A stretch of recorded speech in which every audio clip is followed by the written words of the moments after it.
This morning. Let's bring in Alan Nuckman. Let's keep it going. We're going from sector to sector here.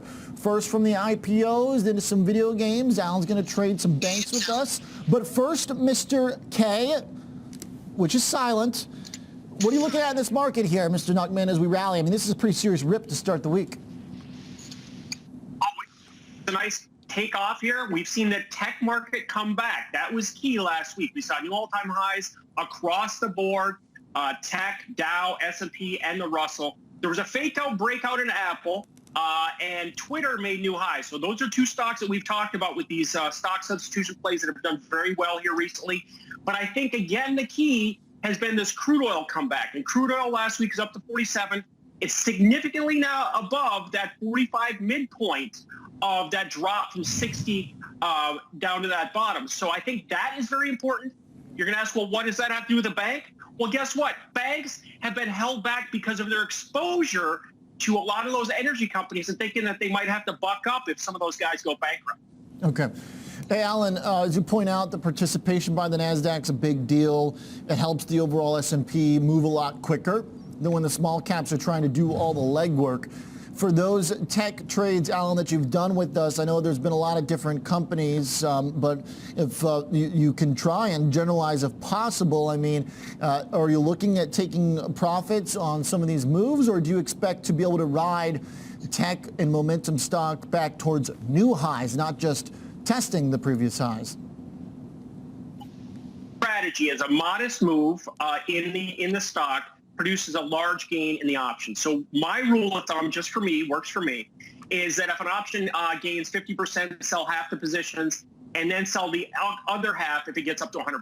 Now that happened in Twitter here in the with this last leg, and we may be leaving money on the table, but that's the strategy that I've used. It's been successful to sell into strength that we've seen in all 2020. That's done very, very well. But I really like the strength in the tech sector now could take some leadership. And the next upside technical target is about 15% above now that we've broken out. And, you take the distance of that old drop on that top, and that target's that high. And that's happened every time in market history until it doesn't. Okay. All right. Alan, today, though, you're on the opposite end of the spectrum. You're looking at a bank. You're looking at Wells Fargo. So definitely shifting gears here. Still up 1%. Banks are doing fine today. Everything is generally doing fine. We're pretty much up across the board. According to risk play, this is a bad bank. This is a bad bank that's 45% off its high.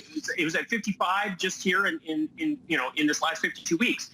So this stock has been trading between 20 and 30, making a pretty solid bottom base. And now it's looking to break out above this 30. That would target 40 on the upside. Now there's gaps up above it, 35 and 38, 36 and 38. As we saw with Twitter, it went and filled in those gaps. So that's what we're looking for to happen here when we get some sentiment shift. The smart money sees something in this stock. You can buy the February option, the 25 call. 25 is the midpoint of that range that we've seen over the last few months. The 25 call for February is trading for about, $5.50 or so. And it's $5 in the money. So the break even on it, expiration break even, is 50 cents higher. Now the February option is only $50 more than doing the January in the money option. So it makes sense to buy more time even if you don't need it. And we could see a breakout here to 35, and this option is going to be up and away. Okay.